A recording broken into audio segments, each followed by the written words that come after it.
Hi everyone, my name is Daniel Pfeiffer, and on behalf of Choice and LibTech Insights, I'd like to welcome you to today's program, From Chaos to Clarity, Improve Your Library's Web Presence with Content Strategy.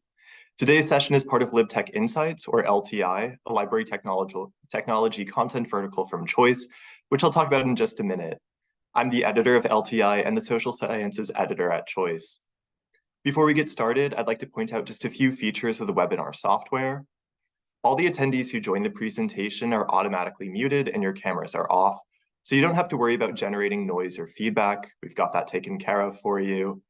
In the main area of the screen, you can follow along with the presentation materials. To adjust the size of the slides or the video, you can use the divider in the middle of the screen to slide the sizes to your liking. We are using the Q&A feature today. Please use it to ask any questions of our speakers. We do expect to get a lot of questions, and we likely won't be able to touch on all of them, so we do apologize in advance to that. But that being said, we do plan to answer as many as we have time for at the end of the presentation, so please just type your questions into the Q&A module as they occur to you. You can also use the upvote feature there to highlight questions you like or would like to see addressed. And we do have the chat feature turned on today. Please use it to submit your comments. However, like I said, all of our questions for the speakers should go into the Q&A box. That'll just help us keep things organized. Also, there is a closed captioning available for today's session. To toggle the automated captions on or off, please use the CC button on the bottom right corner of your screen. Lastly, please note that we are recording today's program, and everyone who registered should receive a follow-up email with the link to the recording. It will also include a copy of the slides. Before we jump into the presentation, I do just want to tell you a little bit about LTI. While I do that, we have a couple poll questions that you can fill out about AI use on your campus. It's just going to help us with some programming coming up very soon. So LibTech Insights is a content vertical from Choice that examines the day-to-day impact of library and education technology on academic librarians, faculty, researchers, administrators, and students. The channel provides practical guidance on technology trends and products as they relate to productivity, accessibility, AI, operations, content management, and a lot more. You can find out more about LTI and read the blog at the links using the links in the chat. There's also a QR code to sign up for the newsletter. We just send out one email every week with all the new stories, as well as a few things we find on the web that we think you'll be interested in. So it looks like the poll results are ready. Thank you for responding to that. And without further ado, I'll hand it over to our speakers today, Rob and Beatrice.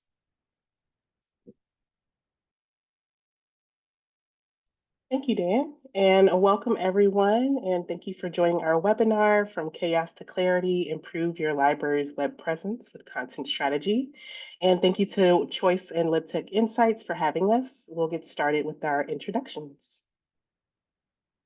My name is Beatrice. I also go by B, and I use she, her pronouns, and I am a North Carolina State University Libraries Fellow in the User Experience Department, where I act on opportunities for user-centered design.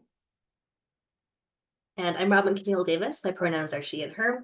I'm the Associate Head of the User Experience Department, or UX Department, and I do a lot of user research and content strategy. And before we get started, we're going to have some interactivity throughout the presentation. So before we dive in, just say hi in the chat and tell us where you're located. Right now, I am in Durham at home. So hello. Oh, we have Texas. I see Canada. Oh, they're coming in so fast.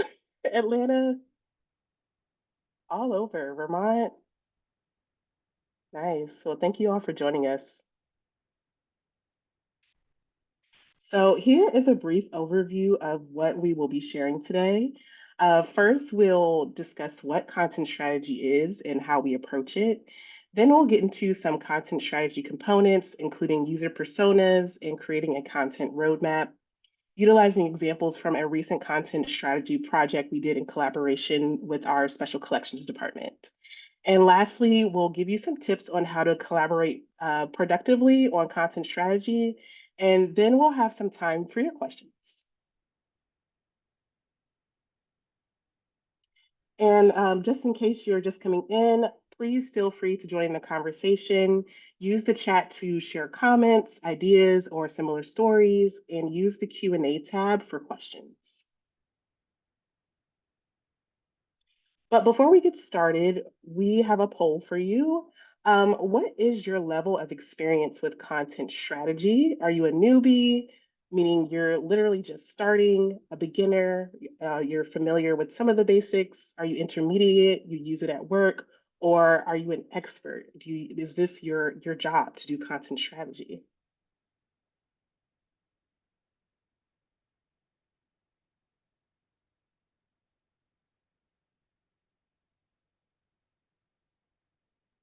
Nice, we have the results. Okay, so a lot of newbies and some beginners and a few intermediate. Nice. Okay. Well, you've joined a great webinar to get started. So, what is content strategy? It is the ongoing practice of planning for the creation, delivery, and governance of useful, usable, and effective content about a particular topic or set of topics. And if you look at the graphic from the Nielsen Norman Group on the right, it describes the components of content strategy, beginning with planning, which is what we will be discussing today.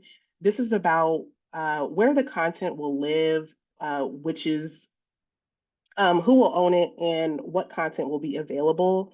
Then you go into creation. So like figuring out what that layout and design of the content that is most accessible to our users. And you'll also need to consider maintenance, considering who and when will the content be audited over time. And lastly, when and if the content needs to be unpublished. And here is our department's project development process. We like to share this with our stakeholders so they know what to expect. Our content strategy meetings usually happen in this discovery phase on the left. And when we're gathering information and coming up with those requirements for the project.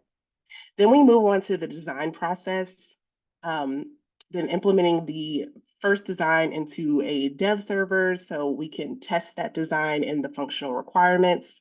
And the last step is to publish the final product. And the key thing to know here is that this process is truly iterative. You may have to go back to different parts of the process at any point before you actually deploy.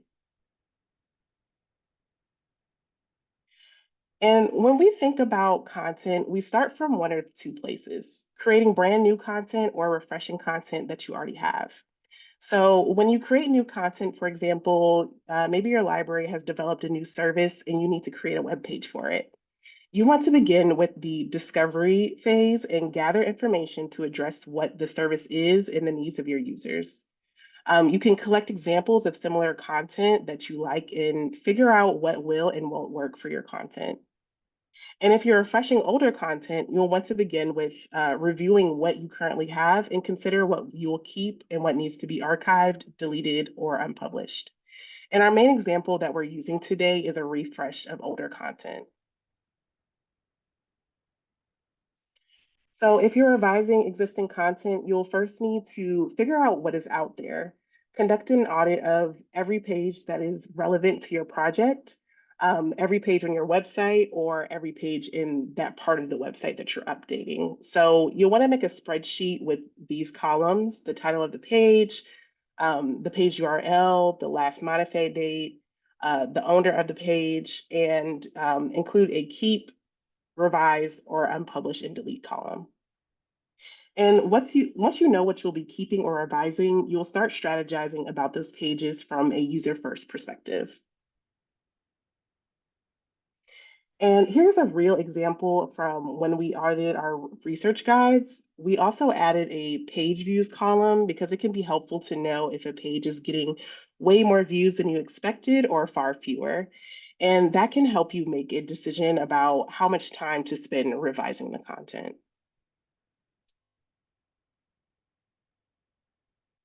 So the example we are using throughout this webinar today is our homepage for our Special Collections Research Center, or SCRC for short. We started this content strategy project in the summer of 2023 and launched the new homepage just before winter break. And as you can see, this is where we started.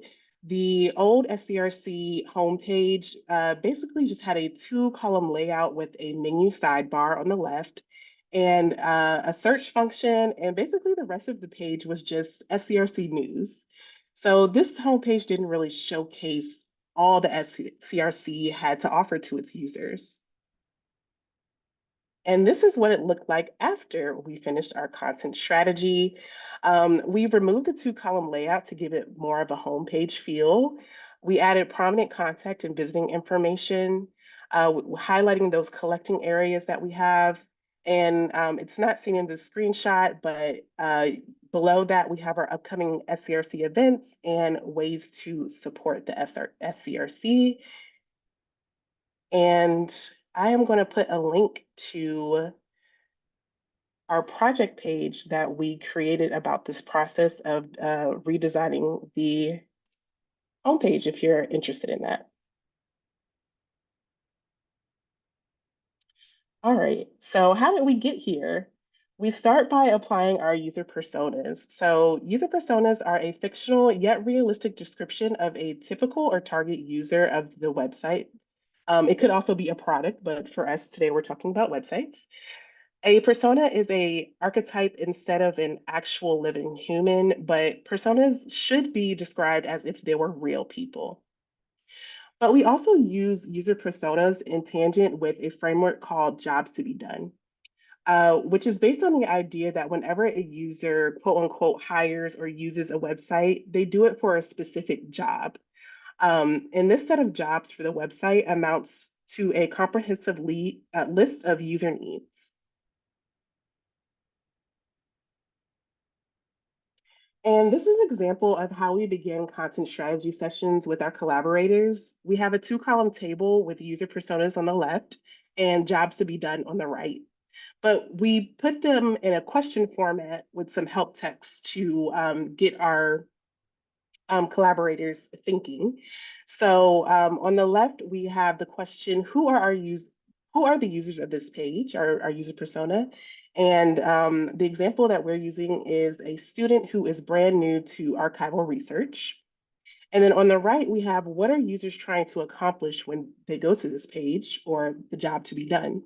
So we have completing a requirement for a class or searching for known and known items. And we'll have more examples of this, more example of these user personas and jobs to be done later on in the presentation as well. But in order to create user personas and jobs to be done, you have to understand your users first. And this can happen through everyday interactions or user research. Depending on your role, you may or may not have enough interactions with users to understand them, or you may need some concrete results to share with stakeholders. And that's where user research comes in. User research can be done in different formats like surveys or interviews, but usability tests are really great for website user research, so you can observe how someone navigates your web pages. And I'm also going to share another link in the chat to our project pages where we have some examples of a lot of the previous user research projects that we've done in the past. And while we're discussing user personas and jobs to be done, it's important to also jot down known pain points, which are problems in the user's experience with a product or service. These can be indicated by everyday interactions through frequently asked questions or identifying it through user research. So before I hand off the next topic over to Robin, we have another poll. We want to know, have you utilized any of these concepts that we've just talked about? And that's user personas, jobs to be done, pain points, or maybe you haven't utilized any of these concepts yet.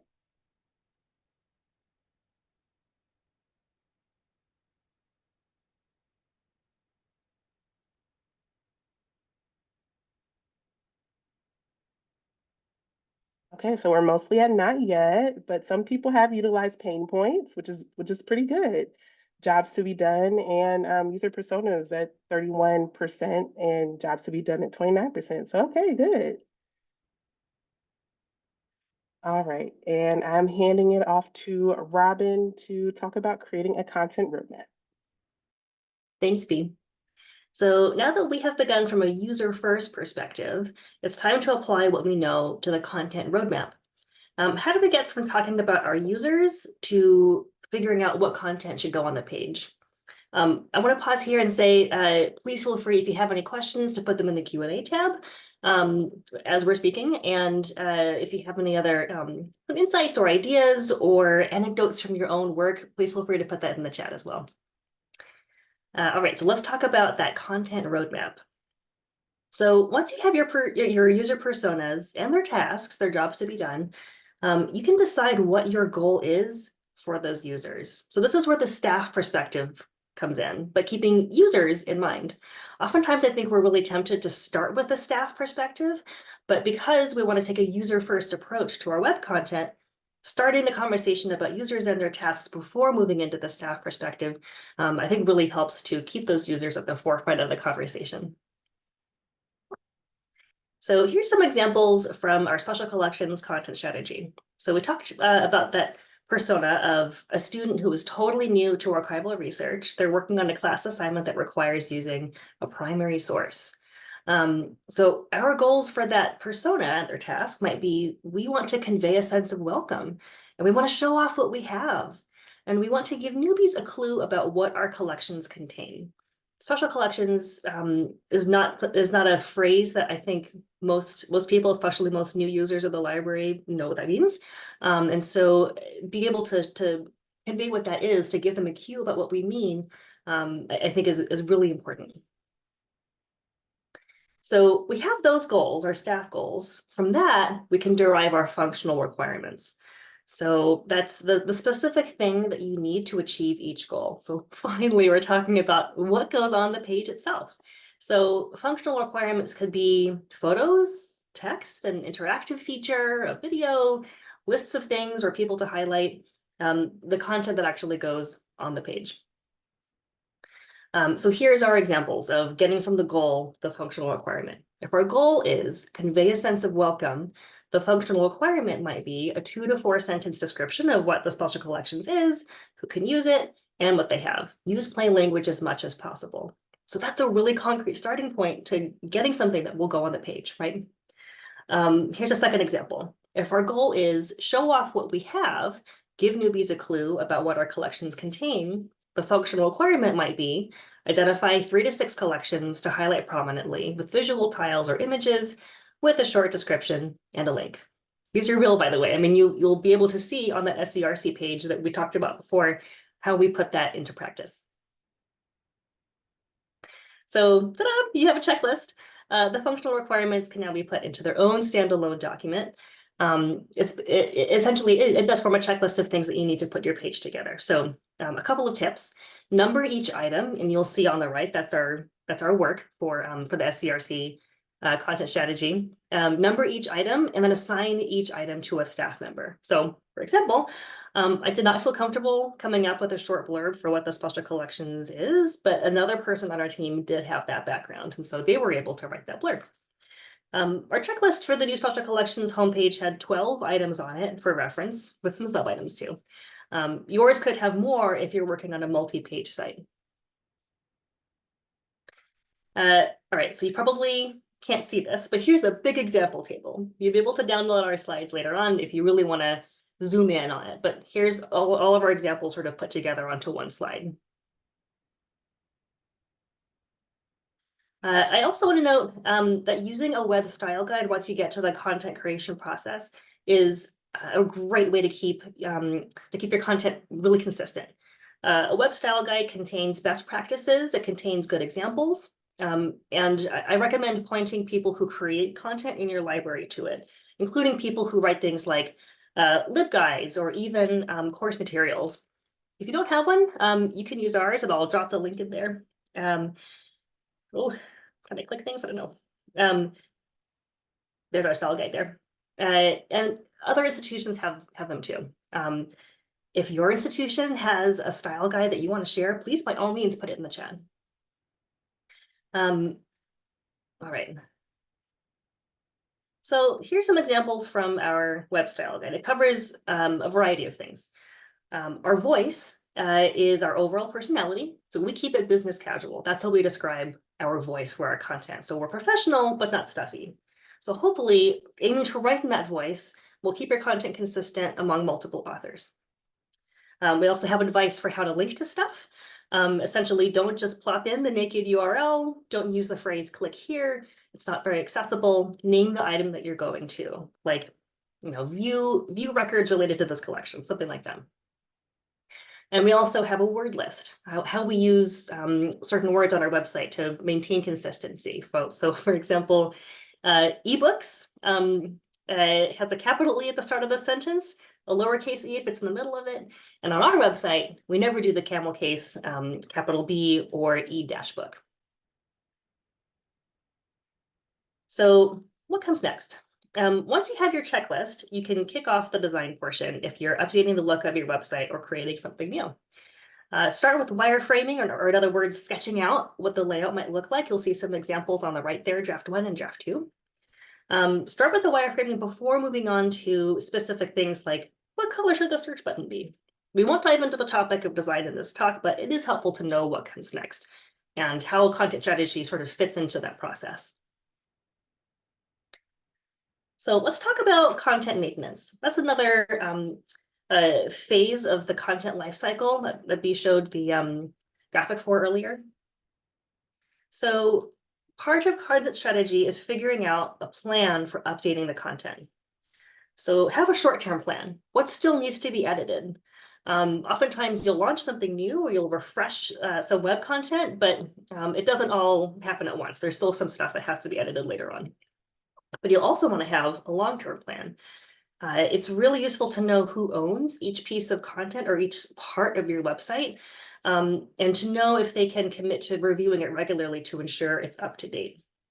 So our hot tip is set an annual reminder in whatever calendar app you use to review that content. So if you're making something brand new, especially, make a reminder in 6 months or 12 months to return to that page and really look at it critically to figure out if it is serving the needs of your users the way that you had expected when you first made it. Let's talk about deleting content, one of my favorite things. Deleting or unpublishing or archiving web content, it's the natural end of the content lifecycle. Very few things can and should be around forever on the web. So I recommend deleting content when it is no longer useful or accurate.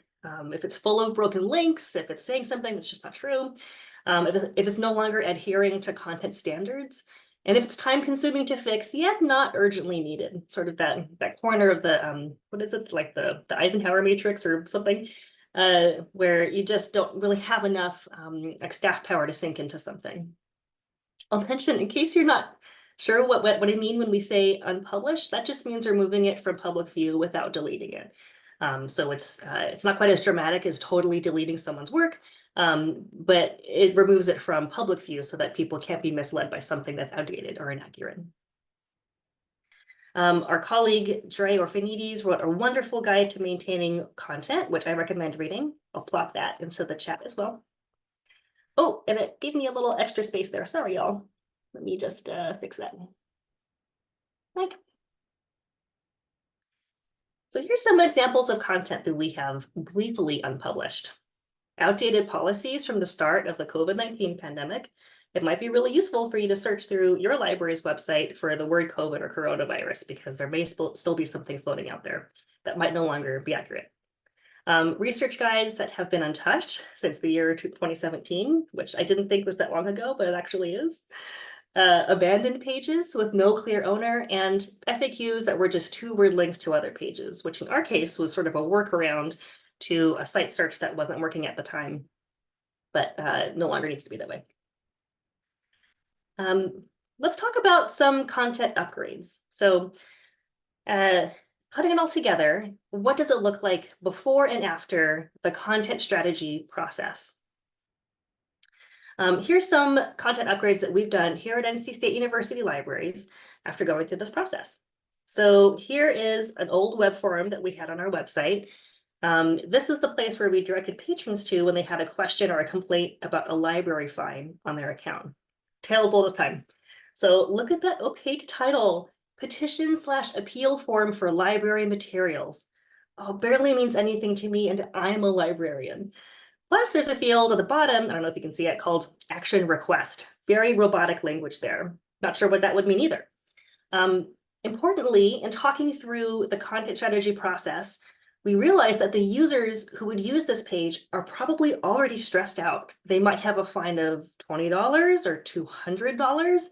And when people are stressed, they don't read closely and their critical thinking skills are decreased. So forms like this can be more difficult to complete. So this is like the exact form that we don't want to be opaque and confusing. So having gone through the content strategy process, here's what the form looks like now. We've retitled it Request a Review of Your Library Fines. It's a best practice to use like a verbal phrase as the title of a form.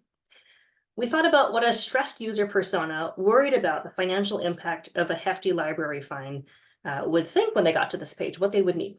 So how could we change the form with them in mind? Aside from the title, we also made some changes like rewording action request to what is your concern, which is, I think, much clearer. Let's see, B, tell us about the Ask Us page. Yeah, so this was our Ask Us page where folks can find all the ways that they can get help from us. And with this before, there just wasn't consistency with the help text across each service portal. And we don't like to assume that all users know exactly what all these things mean, right?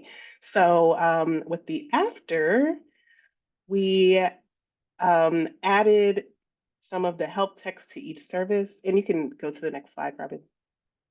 Oh, sorry.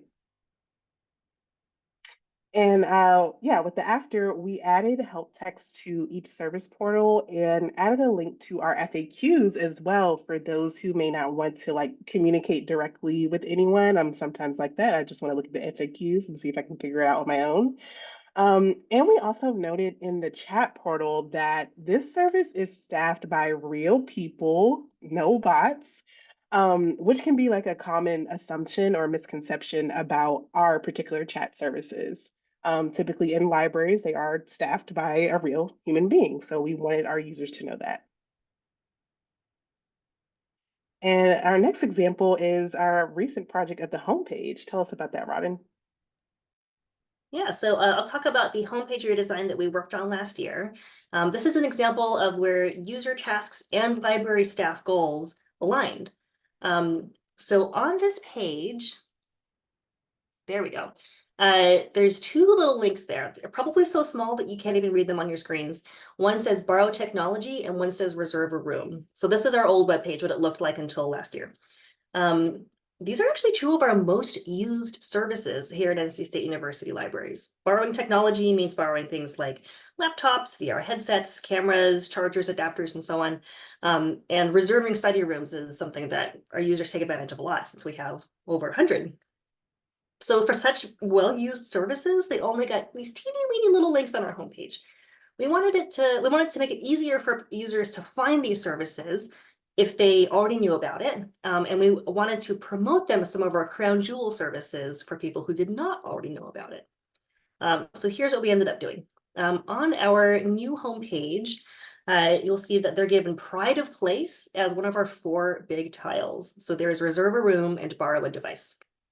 Plus, for our new users, we included a short blurb about what they are. Not everyone knows what borrow a device might mean.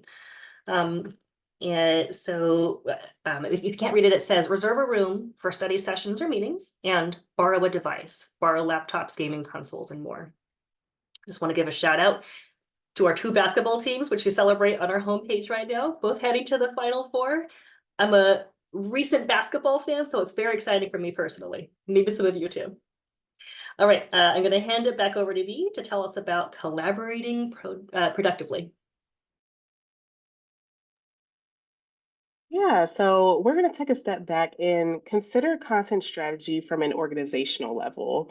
And we'll talk about some best practices for collaborating with stakeholders and what to do in instances that are not so productive. So I also want to note that not everyone has a team to collaborate with. So if you're a one-person show and have no stakeholders except for you and your users, this portion of the webinar may not be as relevant to you. So first, we want to consider the team size when collaborating. The ideal team size is 2 to 6 people. More than 6 people can become unmanageable from a scheduling standpoint, but more people also means the process will take longer and has more potential to get sidetracked. So ideally, your team would have someone with content strategy expertise, i.e. you, and at least someone with the subject expertise. So for us, when we collaborated with Special Collections, Robin and I were the content strategy expertise, and we had several folks from the Special Collections team as the subject matter experts.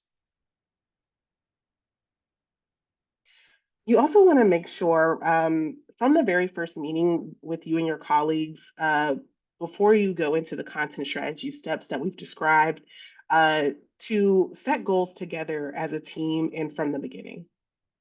This will help you to, create a scope and to make sure that we're focusing on the right things during the process. And here are a couple of examples of good and bad team goals. So for example, a good example is we will redesign our homepage, taking a user-first perspective and conveying a sense of welcome. Goals should be measurable and scoped. They should also describe your approach, but not necessarily your end goal, because you need to do that part in the content strategy work before you get to specifics like a page layout.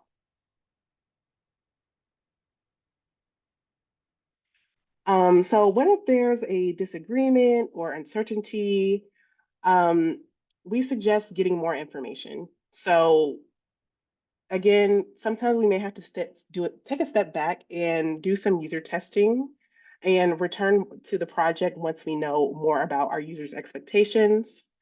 Also, a great way to get to more understanding is through web analytics to help us understand how the content is being used.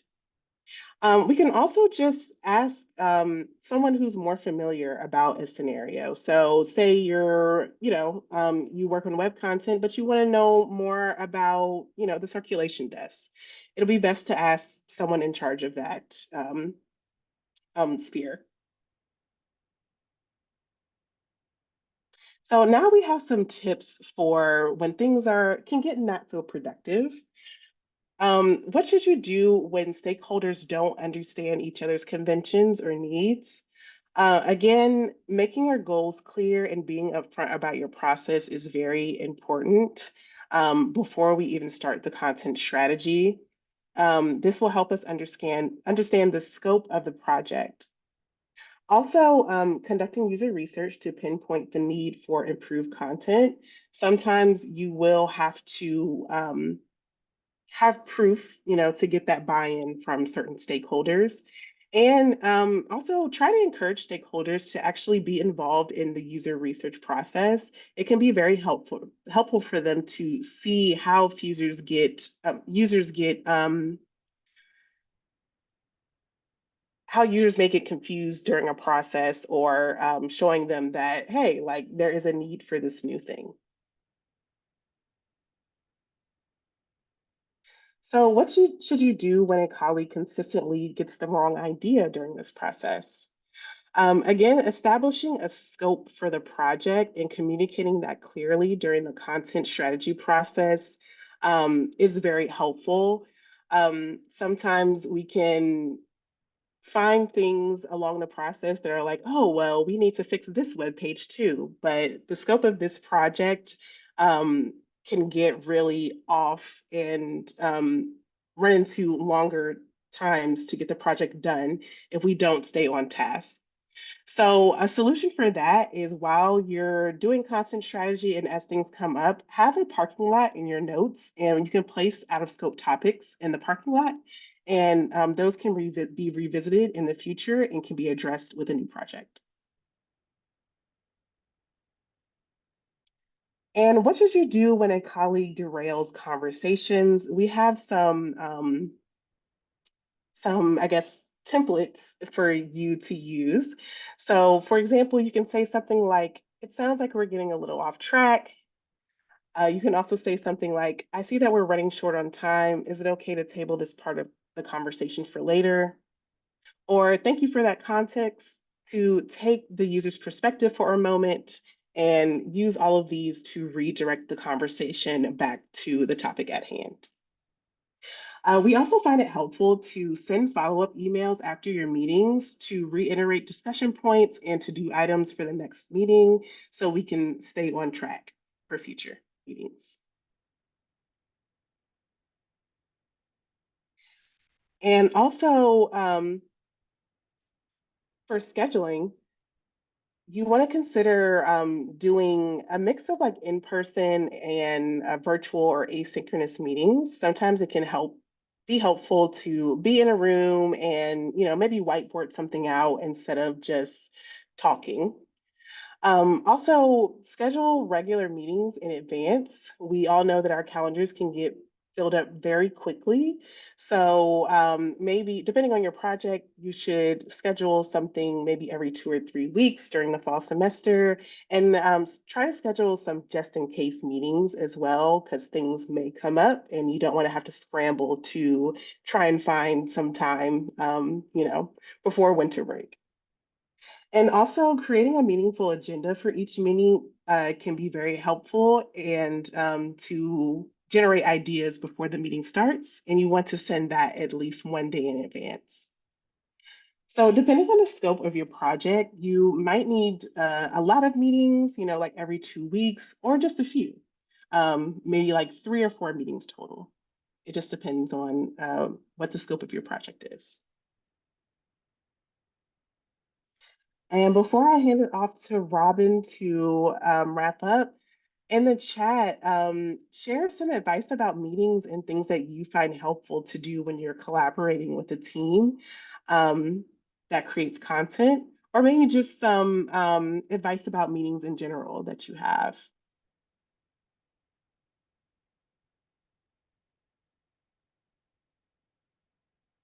Oh, there are a lot of questions.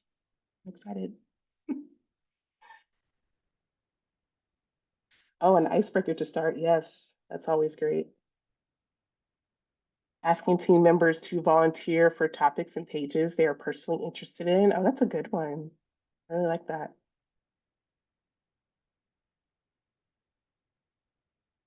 I love using running notes documents for a project or regular check-in. Yes, we use running notes as well. Checking in about collaborators' bandwidth at the start of the meeting. Oh, that's a really good one. I like that. These are some great suggestions.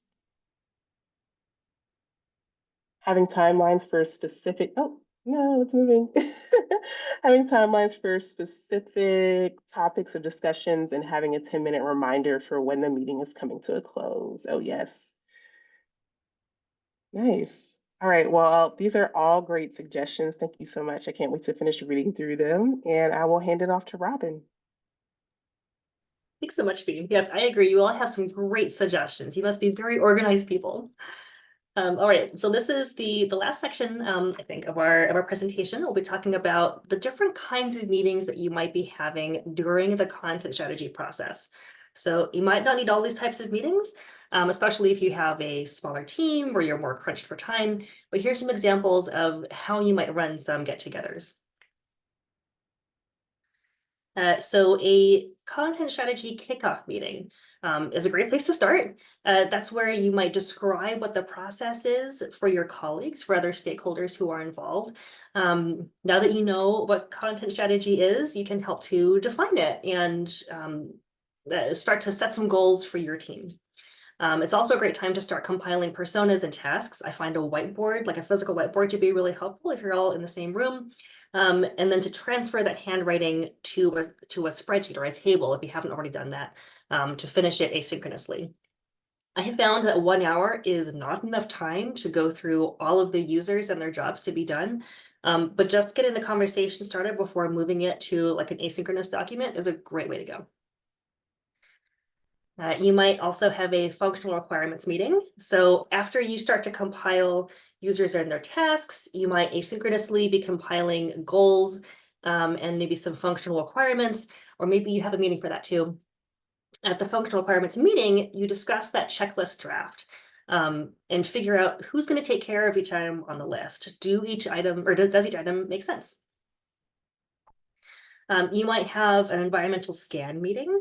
This is more along the lines of design, but there's also some content ideas and insights that you can glean from something like this. So you might look at similar websites or web pages. What do you like? What don't you like? When we were talking about our new homepage, we looked at some of our peer institutions and institutions that we admire and look up to, and figured out like how do they use that big hero image, that big image across the top of the page. Do they overlap their search box on it, or is it above or below? I saw that there was a question in the chat about the hero image, and this was part of that process of figuring out whether and how we would do that. And then you might have a pre-launch meeting. So that's a little bit celebratory, but also to figure out if there's any last things to tidy up about the wireframe or the final page before you launch. Have you tested the content to make sure that links work and so on? And finally, set a date for going live with the new content. All right, B, wrap us up. Yeah, so we have gone through a lot of information. So just to review our kind of main points for today, make sure you set and clearly communicate the project's goals and process from the beginning. Apply task-based user personas as well as jobs to be done. Derive objectives for users and functional requirements, and plan how to maintain your content. You also want to make sure you're collaborating productively by using shared goals to help keep your team focused, gather information and data to make decisions, and schedule meaningful content strategy meetings.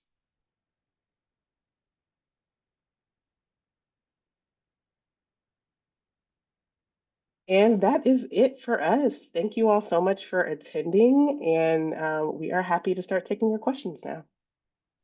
All right, well, thank you too. I think I'm reiterating things that people are already saying in the chat, but this was a really great presentation and a great tour through, a really large landscape, and I think it's going to help a lot of people.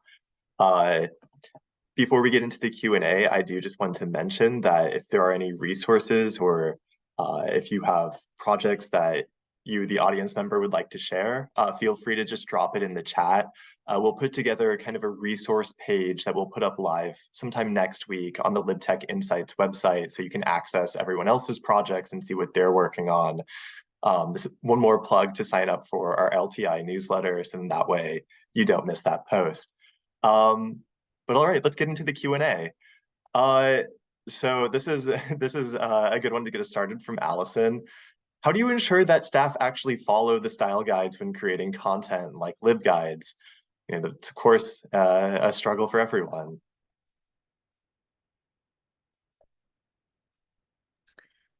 I would bet that B and I both have some strategies that we can talk about. I'll start with a couple. One is, okay, I promise that not every strategy of mine is have a party, but in this case, I really like the idea of having a themed co-working event, like an edit-a-thon. Especially if you sort of gather together pages that really need to be updated ahead of time so people can sort of check them off as they're going through them all in the same room with laptops or on the computer lab. I think it's a nice sort of festive way to do a task that might otherwise feel like drudgery and something that can really easily slip to the back burner. I'll also say maybe reiterating consistently that you do have those guidelines. I think before the start of every semester is not too often to remind your colleagues about that in a really friendly way, especially if you're adding to your style guide and there's something kind of to announce about that. B, what else would you say for this question? I think for us, because we are a part of the web team, so we're, scouring the site a lot. So when I just come into something that I see is just off, I'll email the person who owns the page and say, hey, I noticed this. I fixed it really quick, but please consider this for next time you're updating, and send the web style guide to them as well.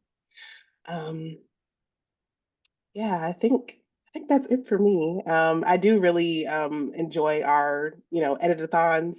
I think it's really helpful to have, just this open time where anyone can come and join us in, fixing our content and reminding them, it's about the user and making sure that things are consistent for them. All right, thank you. I also like using the term themed co-working event instead of party. That's make sure everyone write that one down. All right, this one is from Monique. How do you recommend taking on a task like this without a user experience team? Monique is the only staff member who works on the library website on top of all their other tasks. What would be the most streamlined version of following this project and still get positive results for the website?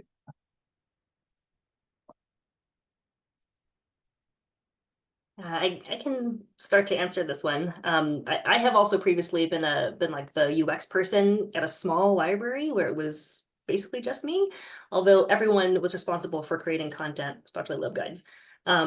It is kind of a hard task. I will say using some of the strategies that B had outlined in order to help build buy-in and include people in the process, even if that means like skilling everybody up in what user experience is or what content strategy is. I think that's a really great way to have people on your team. B, I saw that you unmuted, so you might have some ideas as well.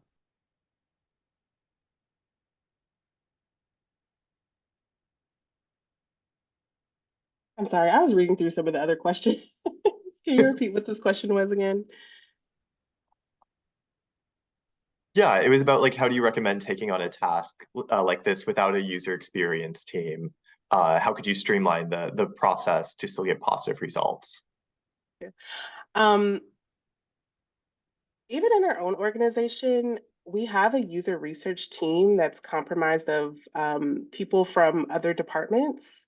So maybe if it's a topic that like other people are curious about, they might want to join you in, doing some type of user research or, exploring some content strategy with you. So I just wouldn't be afraid to just ask and say, hey, do you think you would have time, or are you interested in partnering with this with me? Might also be helpful to establish some limitations. Like there was another question that I typed an answer to that had it was asking about like how many user personas is the right amount, or like what's the range, because you can really start to get out of control. So if you're looking to streamline the process, doing things like limiting yourself to 5 main user personas might be one way to go too. And then I'll just do a +1 for B's tip about including people and doing user research. That is such a great way to especially step out from behind the reference desk if that's where most people are encountering users, or the classroom, to just look over someone's shoulder and see how they're actually using the website. And there's always something really surprising. And it really helps people to face the hard truth that sometimes users are not going to read 100% of the LibGuide that they have so lovingly put together. And so then you might need to do some content strategy to get it to be more usable for users, as an example. All right, we had a couple questions about stakeholders, so I'll start with the one from Amy. How do you encourage stakeholders like faculty or students to be involved in the process? And then there was one from Cecilia below. Do stakeholders come to you? And if not, how do you convince stakeholders to rethink their online content strategy? So in both cases, how do you navigate these stakeholder questions? I think I'll get started with this one.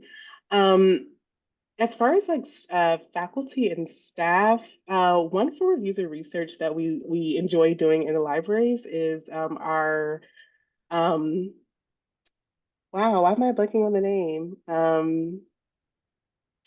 Is it Our Tiny Cafe? pop-up, a tiny cafe. Yes, Okay. thank you. So a tiny cafe is basically like doing guerrilla user research. Well, we're set up in like a busy portion of the library, and we just ask passerby to help us, review our content or whatever we're doing, fill out the survey, a quick interview or something like that. Whatever it is, it's only like 5 to 10 minutes, so something people can do quickly, like in between going to classes or meeting up with their group. We offer some sort of treat to entice them. So for us, it's usually Panera coffee and like some cookies and things like that. And that's a great way to just get, especially students involved, although we have gotten a few faculty and staff. Even our chancellor has stopped by one time and done some user research with us as well. So I think that's a great way if, you don't necessarily have like if you're not at like a major research university like we are, because we do get volunteers for research as well. But that's a great way to just kind of meet the users where they are and get them to participate in your research. I would also add that tiny cafes, they're just really fun to run. Like they're really high energy. It's just 2 hours every time. It's really easy to just slap something together. Well, I should say it can be really easy to slap something together. I think for the first time you do it, the logistics are a little bit difficult. But I see in the chat that there's some other folks who have done UX cafes. And it's a really, really great way to get fast user feedback with a convenient sample. I'll address the other question about stakeholders. How do library stakeholders, your colleagues, come to you to rethink their online content strategy? Such a great question. I will say that Beatrice and I were lucky that when we stepped into roles, there was already a really high level of what we call UX maturity in our organization. People knew what user experience was. I think it's rare that there's a whole UX department, and it had been around for maybe 5 years before we even began. So there was a good idea of what UX people did and why it's important. There's I think a lot that goes into that kind of sharing with colleagues about why a user first approach is really important. And right, sometimes sometimes our colleagues will come to us to say that they have an idea. We're really open to those kinds of ideas, and we really want to make sure that we take a yes and approach. Like, yes, we'd love to work with you, and here's some ways that we can do that. And other times, there's some folks that we just sort of know that their pages are not getting as much use as it could, or we can see that the content is outdated, and so we might approach to have a suggestion of like maybe when you have some time at the end of the semester, we can get together to update this page so it's more useful for users. We do always keep users at the forefront of our conversations. I think it's really easy as librarians to remember that we have a service-oriented mindset towards our patrons. And so that's I think one thing that comes up over and over again. All right, this is a perfect question to build on that, Robin. From Jules, can you talk about how you balance library staff needs and requests for promoting collections, sharing news, banner images, with user needs, such as their most clicked links, the FAQs, user texting or testing results and feedback, when prioritizing these content on these pages? So, how do you strike that balance?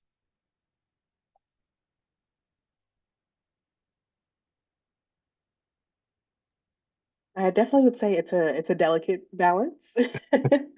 I think knowing the particular stakeholders for what project that you're working on is important, and understanding like what's important to them, and trying to have a balance between like what's important to the user and what's important to the stakeholder. I think this is something that we ran into with redesigning our homepage, our library homepage, because that homepage gets a lot of visits from not only our students and staff, but people from all over the world.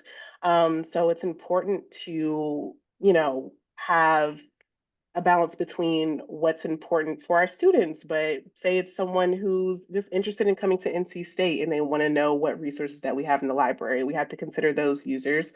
But we also have to consider, our colleagues around other libraries as well. What do they want to see on our website? So yeah, it's a delicate balance, and it requires a lot of thought and opinions. And there were a lot of hands that kind of touched on this homepage redesign project, not just the user experience department, but our directors council, our external relations partners. We even got feedback from our own staff as well, for this, as well as students and faculty. So it's all about getting that user feedback as well throughout the process can be very helpful.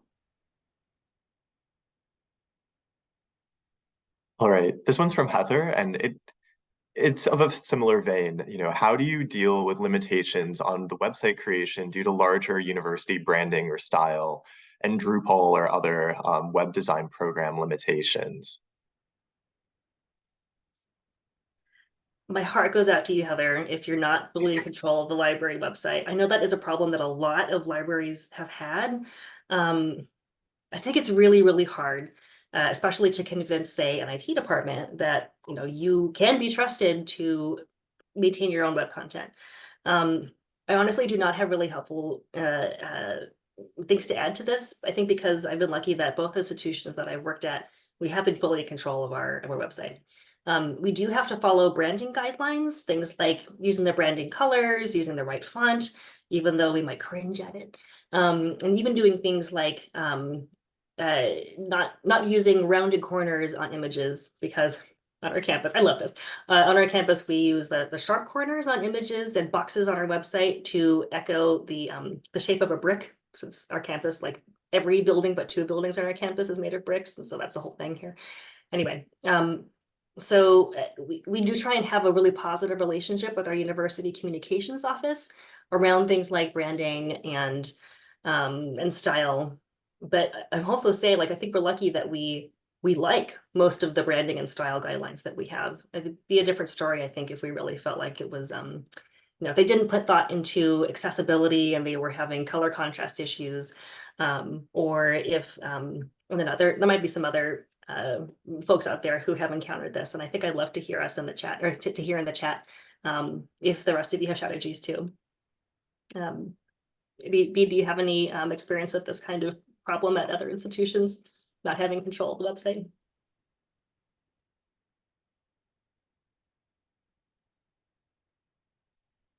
I don't really have much to add to this, because this is kind of my first institution working where we've had full control over the website, which is very nice. So, but yeah, I don't really have any previous experiences to share.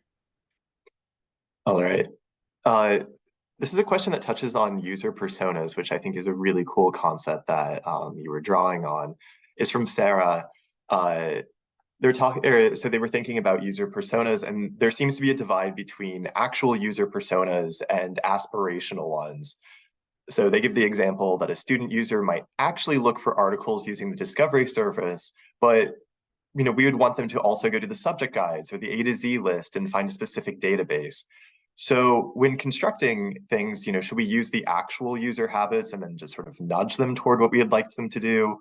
Or, how would you handle that sort of situation between the actual user and, the more aspirational user?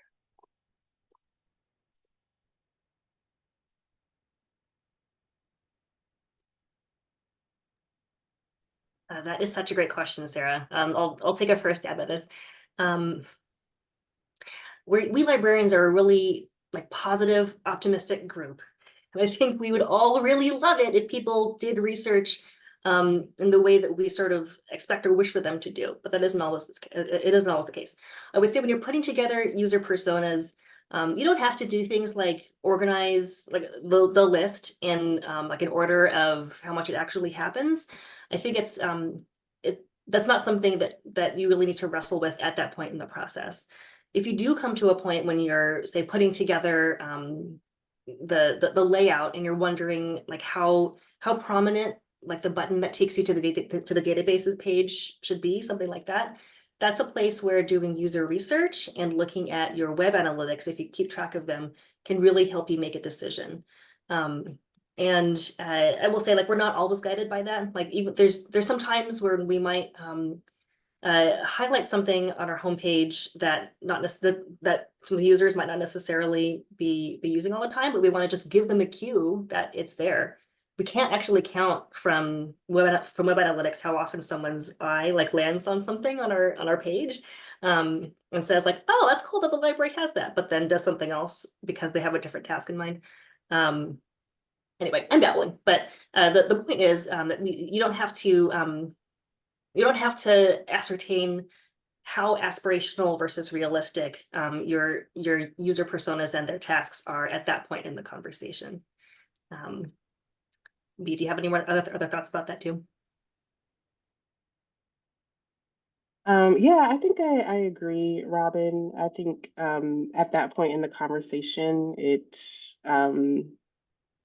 I think we should just be focusing more on like what the actual users are doing currently. I don't know. I feel like we're kind of in this era where, like for example, like the most recent like iPhone update is like infuriating to me because it's just like, why are you trying to force me to do it this way? So sometimes I feel like we shouldn't try and make our users do it in a certain way. We should try to um, cater to the way that they do things. But that's just my opinion. So. Like you, I've never really recovered from when they removed the swipe to unlock. I'm still stuck Yes, in it's like 2018. right. Like stop changing things. But I get it. We have to move forward. Right. And I guess we should end things there at the end of our time. So thank you so much for taking your time to speak with us today. And thank you so much for the attendees for being here as well. We really appreciate both your engagement and your comments. I'd like to remind you all that we did record today's program, so be on the lookout for a follow-up email from Choice and LTI with the recording, as well as the slides. If you do have a few minutes after the presentation to fill out a brief survey, we would really appreciate it. And just thank you all again for joining us today. We hope that you found the session informative and engaging, and we hope to see you on our next webinar. So thank you all. Thanks, everyone. Thanks, everyone. And thank you to Sabrina, Ashley, and Daniel for making this a really great webinar to be a part of.